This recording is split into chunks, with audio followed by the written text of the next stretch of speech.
नमस्कार मित्रांनो, स्वागत आहे तुमचं एनजे अकॅडमीच्या यूट्यूब चॅनलमध्ये। मित्रांनो, आपण पुणे महानगरपालिका आणि पिंपरी चिंचवड महानगरपालिका भरतीसाठी जीकेचे अतिशय महत्त्वपूर्ण प्रश्नसंच पाहत आहोत। आजचा आपला प्रश्नसंच क्रमांक 15 आहे। या अगोदरचे सुद्धा प्रश्नसंच काय आहेत, अतिशय महत्त्वपूर्ण आहेत। त्यामुळे तुम्हाला काय करायचं आहे, याच्या अगोदरचे सुद्धा सर्व प्रश्नसंच काय करते तुम्हाला पाहायचे आहेत। ओके, मग या ठिकाणी पहा, आजचा आपला पहिला प्रश्न काय आहे, खालीलपैकी कोणती जोडी योग्य आहे। या ठिकाणी आपल्याला काय विचारलंय, खालीलपैकी कोणती जोडी योग्य आहे, म्हणजे आपल्याला 4 जोड्या दिल्यात आणि त्याच्यापैकी योग्य जोडी आपल्याला निवडायची आहे।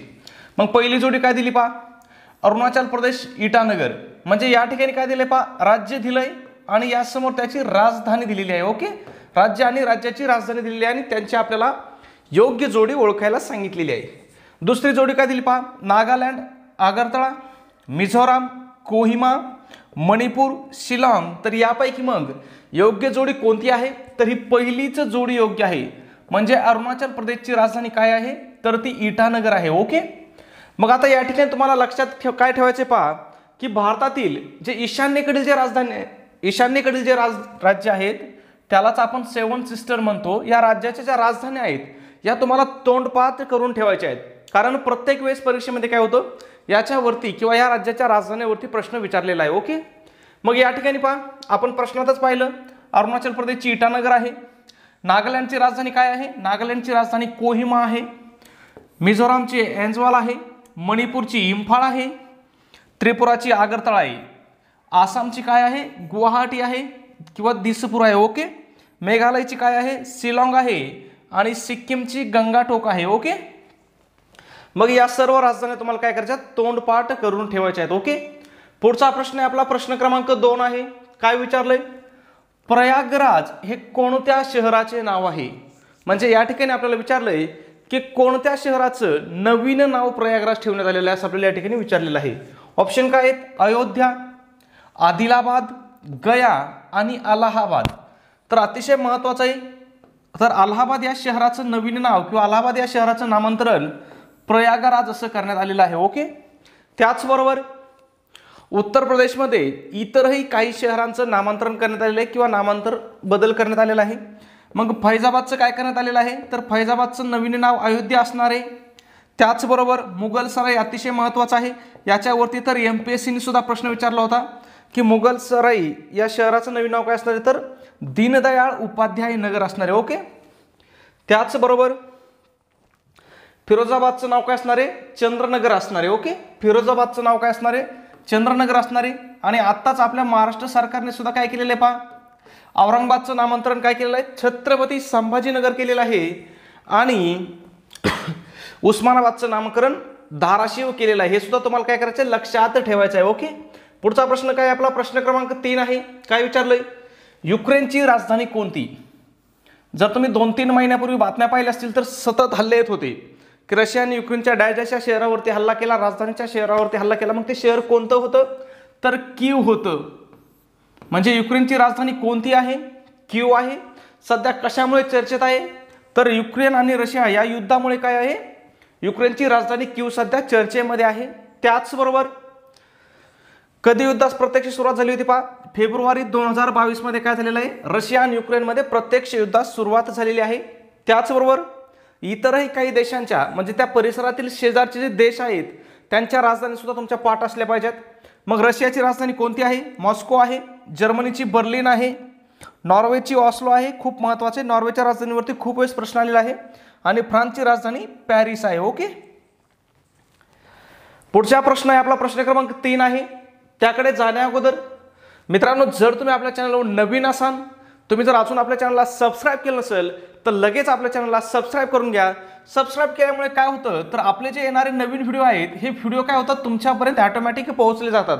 तुम्हाला फक्त काय करायचं आहे, सबस्क्राईब करायचं आहे आणि त्याच्यासमोर असणारं बेल आयकॉनवरती ऑल सिलेक्ट करायचं आहे। ओके, पुढचा प्रश्न काय आहे, भारतीय राज्यघटनेचे कलम 51A कशाशी संबंधित आहे। अतिशय महत्त्वाचं कलम आहे, याच्यावरती खूप वेळेस परीक्षेमध्ये प्रश्न आलेला आहे। ओके, तसं जर पाहिलं तर आपण एक व्हिडिओ घेणार आहोत की ज्याच्यामध्ये राज्यघटनेतील सर्व महत्त्वाचे कलम आपण काय करणार आहोत, कव्हर करणार आहोत। ओके, मग या ठिकाणी ऑप्शन काय आहेत आपल्याला, मूलभूत कर्तव्य, मूलभूत हक्क, मार्गदर्शक तत्वे आणि आर्थिक अधिकार। कोणतं कलम विचारलेलं आहे? कलम 51A विचारलेलं आहे. ओके, मग कलम 51A कशाशी संदर्भात आहे? तर ते मूलभूत कर्तव्याशी संबंधित आहे. आता एक गोष्ट लक्षात घ्या, कलम 51 हे राज्यघटनेतील कलम नव्हतं, तर 1976ला काय केलं? 1976ला 42वी घटनादुरुस्ती, कितवी घटनादुरुस्ती? 42व्या घटनादुरुस्तीने राज्यघटनेमध्ये कलम 51 हे टाकण्यात आलं आणि त्याच्यामध्ये एकूण 10 कर्तव्य समाविष्ट करण्यात आली. कधी? 42वी घटनादुरुस्ती 1976 नुसार कोणत्या समितीच्या शिफारशीवर करण्यात आली? हे पण परीक्षेमध्ये प्रश्न विचारलेला आहे. मग ती स्वर्णसिंह समिती होती. कोणती समिती होती? स्वर्णसिंह समितीच्या शिफारशीनुसार राज्यघटनेमध्ये मूलभूत कर्तव्याचा समावेश करण्यात आला होता. एकूण किती? 10 कर्तव्याचा समावेश करण्यात आला होता. परंतु सध्या राज्यघटनेमध्ये एकूण मूलभूत कर्तव्य किती, असा जर तुम्हाला प्रश्न आला तर तुम्हाला उत्तर लिहायचं एकूण 11 कर्तव्य. किती आहेत एकूण मूलभूत कर्तव्य? सध्या 11 आहेत. मग 42व्या घटनादुरुस्तीने 10 टाकले होते, मग 11वं कधी टाकलं हाही तुम्हाला लक्षात ठेवायचं आहे. तर जी आपली 86वी घटनादुरुस्ती झाली होती, या 86व्या घटनादुरुस्तीने कर्तव्य म्हणजे 11वं कर्तव्य काय केलं होतं? समाविष्ट करण्यात आलं होतं. मग 86वी घटनादुरुस्ती कधी झाली हे सुद्धा परीक्षेमध्ये तुम्हाला विचारू शकतात. तर 2002 साली, 2002ला काय झाली होती? 76वी घटनादुरुस्ती झाली होती. कधी? 2002 साली. ओके, आणि 11वं मूलभूत कर्तव्य काय होतं? तर 6 ते 14 वर्षाचे जे बालक आहेत, 6 ते 14 वयोगटातील मुलांना शिक्षण देणं म्हणजे त्यांना शाळा शिकवणं हे पालकांचं कर्तव्य असणार आहे. काय लक्षात ठेवा, 11वे कर्तव्य कोणतं आहे? याच्यावरती परीक्षेमध्ये खूप वेळेस प्रश्न आलेला आहे. काय आहे? 6 ते 14 वर्ष वयोगटातील बालकांना शिक्षण देणं हे पालकांचं कर्तव्य आहे, असं कलम 51A मधील 11वं मूलभूत कर्तव्य सांगतो. ओके, त्याचा समावेश कधी केला? तर 86व्या घटनादुरुस्तीने 2002 साली याच्यामध्ये काय करण्यात आलं होतं? याचा 11व्या कर्तव्याचा समावेश करण्यात आला होता. ओके, पुढच्या प्रश्नाकडे जाऊ आपण. प्रश्न क्रमांक काय आहे? 5 आहे. अतिशय सोपा प्रश्न आहे, परंतु याच्यामध्ये सुद्धा बऱ्याच वेळेस विद्यार्थ्यांचं काय होतं? कन्फ्युजन होतं. महाराष्ट्र विधान परिषदेच्या एकूण किती जागा आहेत? आता सध्या तुम्ही पाहिलं असेल, टीव्हीवरती बातमी पाहिलं असेल, विधानसभेचं विधान परिषदेचं काय चालू आहे? अधिवेशन चालू आहे. मग एकूण विधान परिषदेच्या किती जागा आहेत किंवा एकूण विधान परिषदेचे किती सदस्य आहेत, असा या ठिकाणी आपल्याला प्रश्न आहे. परीक्षेमध्ये सुद्धा हा प्रश्न वारंवार विचारलेला आहे. ऑप्शन काय आहेत पहा? 288, 78, 112 आणि 194. मग एकूण विधान परिषद सदस्य किती आहेत महाराष्ट्राचे? तर 78 आहेत. ओके, याच्यामध्ये बऱ्याच मुलांचं 78 आणि 288 मध्ये काय होतं? कन्फ्युजन होतं. मग लक्षात घ्या, विधान परिषद जर शब्द असेल परिषद, तर काय उत्तर लिहायचं तुम्हाला? 78 लिहायचंय. आणि जर विधानसभा असेल, काय? विधानसभेची जर सदस्य संख्या विचारली असेल तर उत्तर काय लिहायचंय तुम्हाला? 288 लिहायचंय. हा फरक लक्षात ठेवायचा. विधान परिषदेचे सदस्य किती असतात? 78 आहेत आणि विधानसभेचे किती आहेत? 288 आहेत. त्याच्यामध्ये अजून एक फरक आहे. विधान परिषदेच्या सदस्याचा कार्यकाल किती वर्षाचा असतो? 6 वर्षाचा असतो. म्हणजे थोडक्यात आपण असं म्हणू शकतो की विधान परिषदेच्या आमदाराची आमदारकी किती वर्षासाठी असते? 6 वर्षासाठी असते. आणि विधानसभेच्या सदस्याचा कार्यकाल किती असतो? 5 वर्ष असतो. म्हणजे आपण दरवर्षी नियमितपणे काय करतो? 5 वर्षांनी काय करतो? मतदान करतो. ओके, कशासाठी? विधानसभेसाठी. आणि विधान परिषदेसाठी मात्र आपल्याला मतदान करण्याचा हक्क नाही, ते सुद्धा लक्षात घ्या.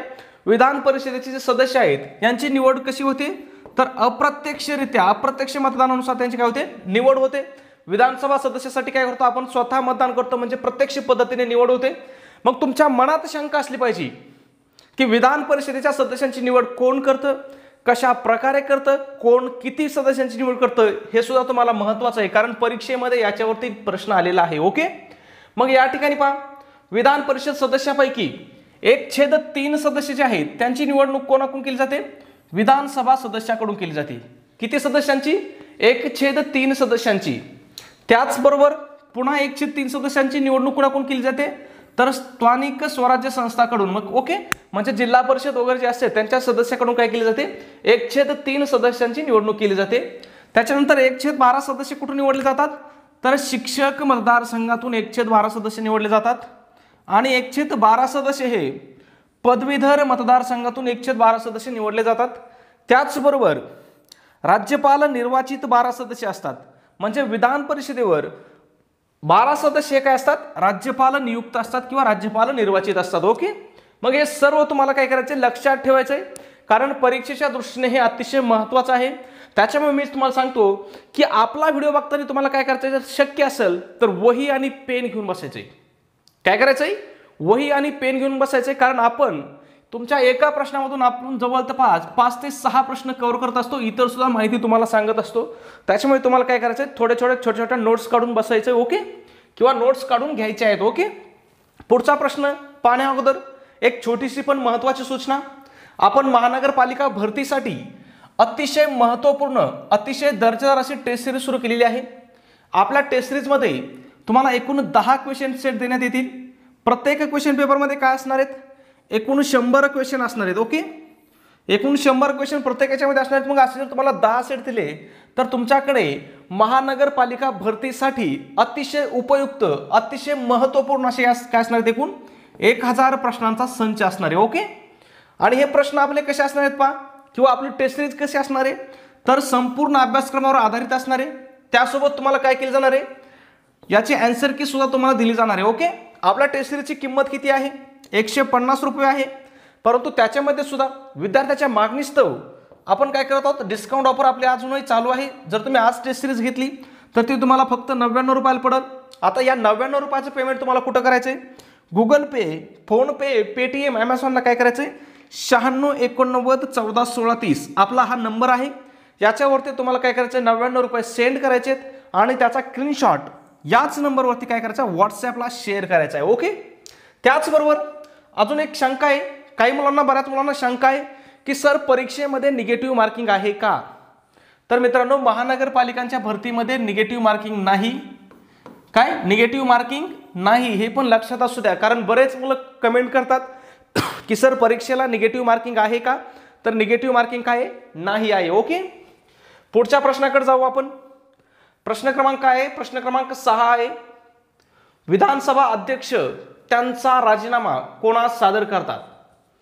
काय विचारलंय, विधानसभेचे जे अध्यक्ष आहेत हे त्यांचा राजीनामा कोणास सादर करतात असं आपल्याला विचारलेलं आहे. ऑप्शन काय आहेत, मुख्यमंत्री, राज्यपाल, विधानसभा उपाध्यक्ष आणि विधान परिषद सभापती. ओके, आता या ठिकाणी हा प्रश्न घेण्याचं कारण काय, याच्यामध्ये बऱ्याच वेळेस काय होतं, विद्यार्थी काय होतात, कन्फ्युजन होतात. कारण बऱ्याच विद्यार्थ्यांना काय वाटतं, राज्यपाल हे याचं योग्य उत्तर असं वाटतं. परंतु विधानसभाचे जे अध्यक्ष आहेत हे आपला पदाचा राजीनामा काय करतात, विधानसभा उपाध्यक्षाकडे देतात. कुणाकडे देतात, विधानसभा उपाध्यक्षाकडे देतात. त्याचबरोबर विधानसभा अध्यक्षांची निवड, काय, विधानसभा अध्यक्षांची निवड कुणाकडून केली जाते, हाही प्रश्न परीक्षेमध्ये आलेला आहे. याच्यामध्ये सुद्धा बऱ्याच विद्यार्थी कन्फ्युज होतात. बऱ्याच विद्यार्थ्यांना वाटतं विधानसभा अध्यक्षांची निवड सुद्धा राज्यपाल करतात, परंतु हे सुद्धा काय आहे, चुकीचं आहे. तर त्यांची निवड कोण करतात, विधानसभेचे जे सदस्य आहेत, विधानसभेचे सदस्य काय करतात, विधानसभेच्या अध्यक्षांची निवड करतात. ओके, पुढचा प्रश्न आहे आपला, प्रश्न क्रमांक 7 आहे. अतिशय महत्त्वाचा प्रश्न आहे. हडप्पा संस्कृतीमध्ये कोणत्या ठिकाणी अग्निकुंड सापडले.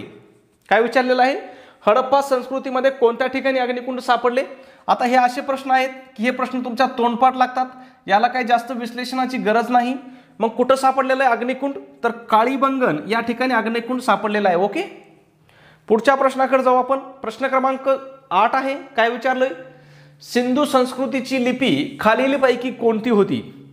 हे जे दोन्ही प्रश्न आहेत ना, हे दोन्ही प्रश्न IBPSनी या अगोदरच्या परीक्षेमध्ये विचारलेले प्रश्न आहेत. त्याच्यामुळे मी मुद्दाम या दोन्ही प्रश्नांचा काय केलेला आहे, याच्यामध्ये समावेश केलेला आहे. काय विचारलंय, सिंधू संस्कृतीची लिपी खालीलपैकी कोणती होती. ऑप्शन काय दिलेत, चित्रलिपी, देवनागरी, ब्राह्मी आणि मोडी.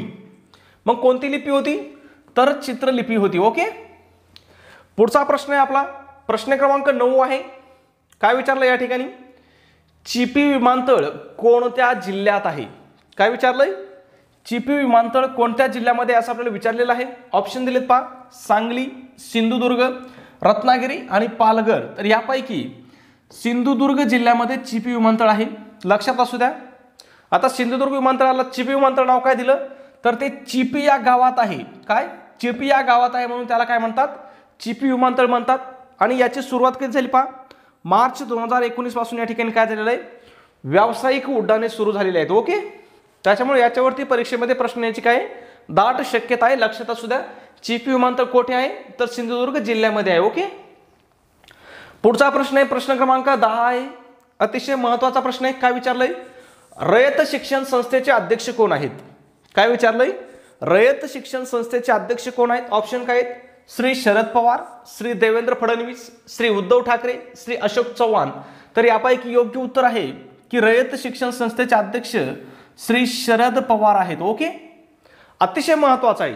आता या ठिकाणी पहा, रयत शिक्षण संस्थेची स्थापना कोणी केली किंवा रयत शिक्षण संस्थेचे संस्थापक कोण आहेत हाही प्रश्न परीक्षेमध्ये वारंवार विचारलेला आहे.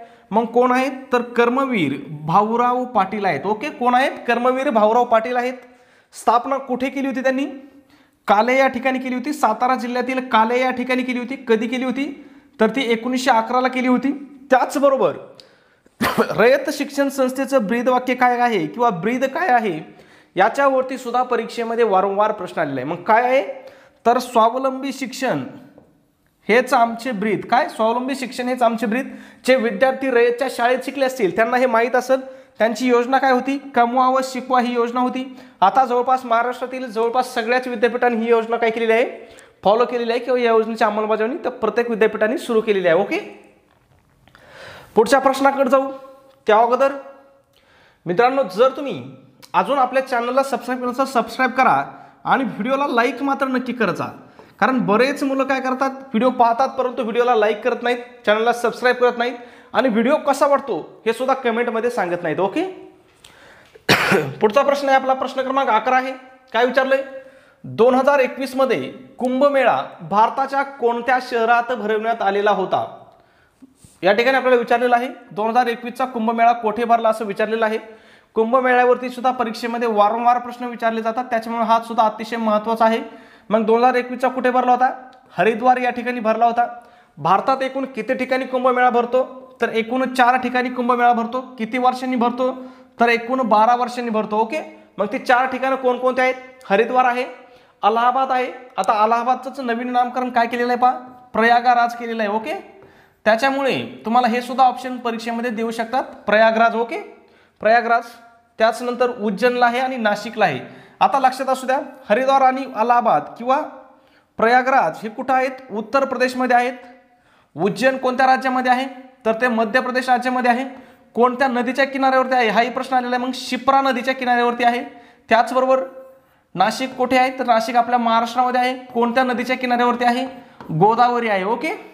आणि हरिद्वार आणि अलाहाबाद कोणत्या नदीच्या किनाऱ्यावरती आहेत तर ते गंगा नदीच्या किनाऱ्यावरती आहेत. ओके. पुढचा प्रश्न आहे प्रश्न क्रमांक 12 आहे. काय विचारलंय? सर्व सेंद्रिय पदार्थामध्ये अत्यावश्यक असलेला असलेले मूलद्रव्य कोणतं? काय विचारलंय? सर्व सेंद्रिय पदार्थामध्ये अत्यावश्यक असलेले मूलद्रव्य कोणते असं आपल्याला विचारलेलं आहे. आता तुम्ही आतापर्यंत जर मागचे पेपर पाहिले असतील तर तुम्हाला या ठिकाणी किंवा सेंद्रिय पदार्थावरती किंवा सेंद्रिय सध्या काय झालेलं आहे पहा, सेंद्रिय शेतीकडे शेतकऱ्यांचा कल वाढलेला आहे. ऑर्गॅनिक फार्मिंगकडे कल वाढलेला आहे. ओके. त्याच्यामुळे याच्यावरती प्रश्न येण्याची दाट शक्यता आहे. ऑप्शन काय आहेत? ऑक्सिजन, कार्बन, नायट्रोजन आणि हेलियम. तर यापैकी सेंद्रिय पदार्थामध्ये अत्यावश्यक असलेलं मूलद्रव्य कोणतं आहे तर ते कार्बन आहे. कोणतं मूलद्रव्य अत्यावश्यक आहे? कार्बन आहे.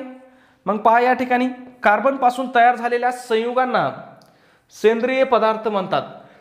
काय म्हणतात? कार्बन पासून तयार झालेल्या संयुगांना सेंद्रिय पदार्थ म्हणतात. आणि कार्बनचा अभ्यास करणाऱ्या शास्त्राला काय म्हणतात हाही प्रश्न परीक्षेमध्ये आलेला आहे. मग त्यालाच ऑर्गॅनिक केमिस्ट्री म्हणतात. काय म्हणतात? Organic chemistry. कशाचा अभ्यास केला जातो? कार्बनचा अभ्यास केला जातो. ओके. त्याचबरोबर कार्बनची संज्ञा किती आहे हेही परीक्षेमध्ये विचारलेलं आहे. मग कार्बनची संज्ञा काय आहे तर कार्बनची संज्ञा ही C आहे. अणुअंक किती आहे? अणुअंक 6 आहे. आणि अणुवस्तुमान किती आहे? 12 आहे. आणि त्याचं इलेक्ट्रॉन स्वरूपण काय आहे? 2 आणि 4 हे इलेक्ट्रॉन स्वरूपण आहे. ओके. पुढच्या प्रश्नाकडे जाऊ. प्रश्न क्रमांक 13 आहे. काय विचारलंय? महाराष्ट्राचा सर्वात मोठा जलविद्युत प्रकल्प कोणता? काय विचारलंय? महाराष्ट्राचा सर्वात मोठा जलविद्युत प्रकल्प कोणता असं विचारलेलं आहे. ऑप्शन दिलेत पहा या ठिकाणी जायकवाडी, भंडारदरा, कोयना आणि उजनी. तर यापैकी योग्य उत्तर काय आहे? महाराष्ट्राचा सर्वात मोठा जलविद्युत प्रकल्प कोणता आहे? कोयना आहे. त्याचबरोबर या ठिकाणी तुम्हाला लक्षात ठेवायचं आहे जायकवाडी प्रकल्प कोणत्या जिल्ह्यामध्ये आहे औरंगाबाद जिल्ह्यामध्ये पैठण या ठिकाणी आहे. कोणत्या नदीवरती आहे? गोदावरी नदीवरती आहे. भंडारदरा हा प्रकल्प कुठे आहे? तर तो अहमदनगर जिल्ह्यामध्ये आहे. कोयना कुठे आहे? सातारा जिल्ह्यामध्ये आहे. आणि उजनी कुठे आहे? तर सोलापूर जिल्ह्यामध्ये आहे. कोणत्या नदीवरती आहे? भीमा नदीवरती आहे. ओके. आता या ठिकाणी एक गोष्ट लक्षात घ्या, कोयना धरणाची जलक्षमता किती आहे? तर ती 98 TMC आहे. परंतु जायकवाडी धरणाची क्षमता किती आहे पहा? 102 TMC आहे. मग जर पाण्याची क्षमता विचारलं तर ते काय? जायकवाडी धरणाची पाण्याची क्षमता काय आहे? कोयना धरणाच्या क्षमतेपेक्षा काय 4 TMC जास्त आहे. परंतु या ठिकाणी पहा, कोयना धरणाची जलविद्युत क्षमता किती आहे? 1900 मेगावॅट आहे. किती आहे? 1900 मेगावॅट. तुम्हाला पाठ करून ठेवायचं, याच्यावरती परीक्षेत प्रश्न विचारलेला आहे.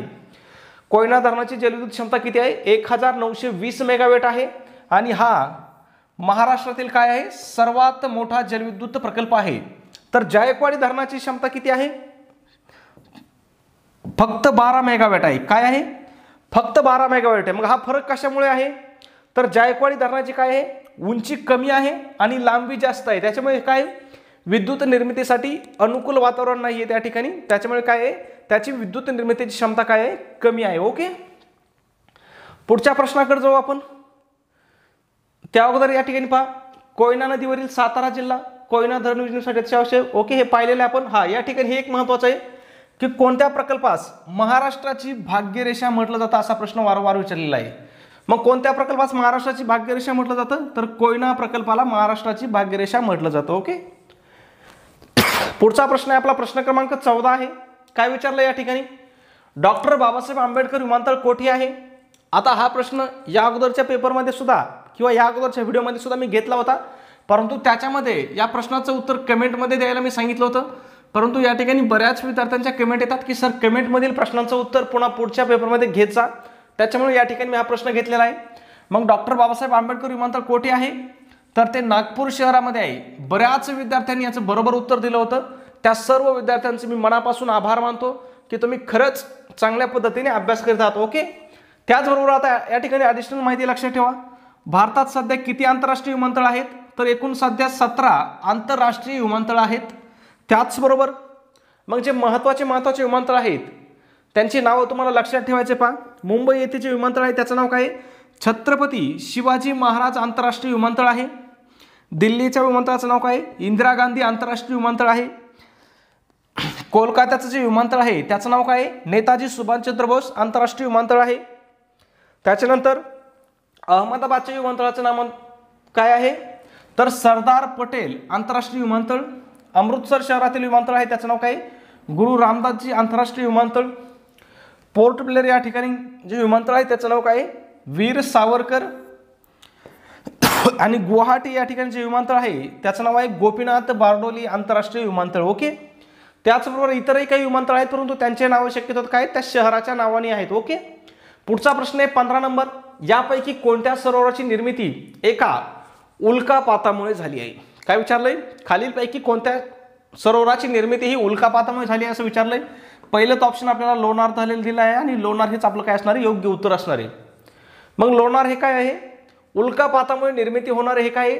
जगातील एकमेव सरोवर आहे. भारतातीलच नाही, जगातील काय आहे? एकमेव सरोवर आहे. कोठे आहे? लोणारला आहे. लोणार कोणत्या जिल्ह्यामध्ये आहे? तर ते बुलढाणा जिल्ह्यामध्ये आहे. आणि लोणार सरोवर हे कसं आहे? म्हणजे गोड्या पाण्याचं आहे की खाऱ्या पाण्याचं आहे? हे सुद्धा परीक्षेत विचारलेलं आहे. मग कोणत्या पाण्याचं आहे ते? तर खाऱ्या पाण्याचं आहे. ओके. त्याचबरोबर या ठिकाणी अजून एक वैशिष्ट्य आहे त्याचं की इथं काय आहे? सासू सुनेची विहीर काय प्रसिद्ध आहे? कोणती विहीर? सासू आणि सुनेची विहीर काय प्रसिद्ध आहे. या विहिरीचं वैशिष्ट्य काय? तर या विहिरीत एका बाजूला काय खारे पाणी आहे तर दुसऱ्या बाजूला काय आहे? गोडे पाणी आहे. ओके. हे सुद्धा काय करायचं? बेसिक गोष्टी आहेत त्या लक्षात ठेवायच्यात. ओके. पुढचा प्रश्न आहे प्रश्न क्रमांक 16 आहे. काय विचारलंय? कलम डॅश डॅश नुसार राष्ट्रपतींना महाभियोगाद्वारे पदच्युत केले जाऊ शकते. मग आता या ठिकाणी आधी सर्वात प्रथम तुम्हाला हे लक्षात ठेवायचं आहे की राष्ट्रपतींना पदच्युत करण्यासाठी कोणती क्रिया राबवली जाते किंवा कोणती प्रक्रिया राबवली जाते? तर महाभियोग राबवला जातो. मग तो कोणत्या कलमानुसार राबवला जातो हे आपल्याला विचारलेलं आहे. तर कलम 61 नुसार काय केला जातो?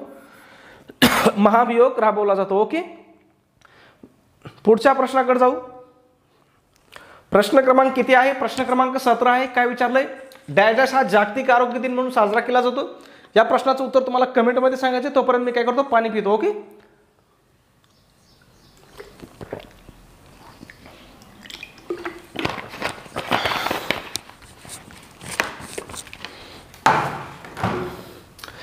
काय विचारलेलं आपल्याला? जागतिक आरोग्य दिन विचारलेला आहे. मग जागतिक आरोग्य दिन कधी साजरा केला जातो? तर तो 7 एप्रिल रोजी साजरा केला जातो. कधी? 7 एप्रिलला. आता जागतिक आरोग्य दिन 7 एप्रिललाच का साजरा केला जातो? तर जागतिक आरोग्य संघटनेची स्थापना ही 7 एप्रिल 1948 रोजी झाली होती. मग लक्षात आलं? म्हणजे जागतिक आरोग्य संघटनेचा जो स्थापना दिवस आहे तोच दिवस जागतिक आरोग्य दिन म्हणून साजरा केला जातो. आणि जागतिक आरोग्य संघटनेलाच काय म्हणतात? WHO म्हणतात, म्हणजेच वर्ल्ड हेल्थ ऑर्गनायझेशन हा त्याचा फुलफॉर्म होतो. या संस्थेचं मुख्यालय कोठे आहे हा प्रश्न परीक्षेत विचारलेला आहे. तर ते जिनिव्हा या ठिकाणी आहे. जिनिव्हा कोणत्या देशामध्ये आहे? तर ते स्वित्झर्लंड देशामध्ये आहे. ओके. पुढच्या प्रश्नाकडे जाण्या अगोदर बरेच विद्यार्थी मला कमेंटमध्ये विचारतात की सर महानगरपालिका भरतीचा सिलेबस काय असणार आहे किंवा परीक्षेचं पॅटर्न काय असणार आहे? एका 2 मिनिटात सांगतो पहा. तुम्हाला मराठी ग्रामर असणार आहे. एकूण 25 प्रश्न असतील. किती मार्काला असतील? 50 मार्काला. त्याच्यानंतर इंग्लिश ग्रामर असेल. पुन्हा याच्या 25 प्रश्न असतील. किती मार्काला असतील? 50 मार्काला असतील. आणि जीकेचे 25 प्रश्न किती मार्काला? 50 मार्काला. आणि मॅथ आणि रिजनिंग म्हणजे गणित व बुद्धिमत्ता दोन्हीचे मिळून किती प्रश्न असणार आहेत? 25 प्रश्न असणार आहेत. किती मार्कासाठी? 50 मार्काला. म्हणजेच तुमच्या पेपरमध्ये एकूण 100 प्रश्न असणार आहेत. किती मार्काला असणार आहेत? 100 प्रश्न 200 मार्काला असणार आहेत. हा काय आहे? तुमचा महानगरपालिका भरतीचा सिलेबस आहे. ओके. त्याच्यामुळे तुम्हाला अभ्यास करताना काय करायचं आहे? पूर्णपणे सिलेबसनुसार करायचं आहे. या ठिकाणी पहा, तुम्ही कोणताही चॅप्टर या ठिकाणी किंवा कोणताही सब्जेक्ट तुम्ही पाठीमागं ठेवू शकत नाही. कारण सर्व सब्जेक्टला काय केलेलं आहे? या ठिकाणी समान वेटेज दिलेला आहे. म्हणजे कोणत्या या चारीपैकी कोणत्या एका विषयात जरी तुम्हाला कमी मार्क आले तरी तुम्ही स्पर्धेतून बाद होत आहे. काय होत आहे? स्पर्धेतून बाद होत आहे. कारण तुम्हाला मेरिटमध्ये येण्यासाठी 160 प्लस मार्क लागतात. किती? 160 प्लस मार्क लागतात. त्याच्यामुळे तुम्हाला प्रत्येक विषयात सरासरी तुम्हाला 40 किंवा 45 मार्काचं काय करायचं? टार्गेट ठेवायचे. सरासरी शिकतो तर 45 मार्काचं टार्गेट तुम्ही प्रत्येक विषयामध्ये ठेवू शकता. ओके. त्याच्यासाठीच सांगतो मित्रांनो की टेस्ट सिरीज का उपयुक्त आहे. कारण टेस्ट सिरीजने काय होतं की आपल्याला अंदाज येतो की बाबा आपला अभ्यास कुठं झालाय, कोणत्या विषयाचा अभ्यास जास्त झालाय, कोणत्या विषयाचा अभ्यास कमी झाला. हे काय होतं? तुम्हाला टेस्ट सिरीजमुळे कळतं. म्हणजे तुम्हाला मराठीची तयारी किती करायची, अजून इंग्लिशची किती करायची, जीकेची किती करायची, गणित बुद्धिमत्ताची किती करायची, हे सगळं कशामुळे कळतं? तुम्हाला टेस्ट सिरीज सोडवल्यामुळे कळतं. मग आपली टेस्ट सिरीजमध्ये काय आहे? तुमचे 4 विषय काय केलेले आहेत? कव्हर केलेले आहेत. त्याच्यामुळे आपली टेस्ट सिरीज काय अतिशय उपयुक्त आहे. पुढचा प्रश्न काय आपला 19 नंबरचा काय विचारलाय? बंगालमध्ये द मोहमेडन लिटररी सोसायटी या संस्थेची स्थापना कुणी केली? काय विचारलंय?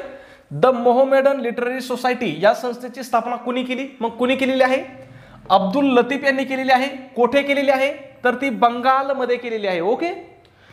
त्याच्यानंतर आपला पुढचा प्रश्न आहे प्रश्न क्रमांक 20 आहे. काय विचारलंय?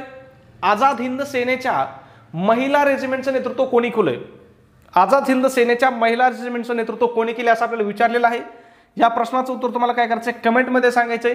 जर तुम्ही अजून आपल्या चॅनलला सबस्क्राईब केलं असेल तर लगेच सबस्क्राईब करा आणि आपल्या व्हिडिओला लाईक करायला मात्र मित्रांनो अजिबात विसरत जाऊ नका. आपल्या व्हिडिओला नक्की लाईक करा. व्हिडिओ कसा वाटला हे सुद्धा काय करा? कमेंटमध्ये सांगा. त्याचबरोबर आपले व्हिडिओ काय करायचं? तुमच्या मित्रांना किंवा मित्रपरिचितांना काय करायचं? नक्की फॉरवर्ड करजा. तुमच्याकडे असणारे जे शैक्षणिक ग्रुप आहेत याच्यावरती काय करायचा? व्हिडिओ शेअर करजा. ओके मित्रांनो, भेटूया आपल्या उद्याच्या पुन्हा नवीन व्हिडिओमध्ये. तोपर्यंत सर्वांना जय महाराष्ट्र. धन्यवाद.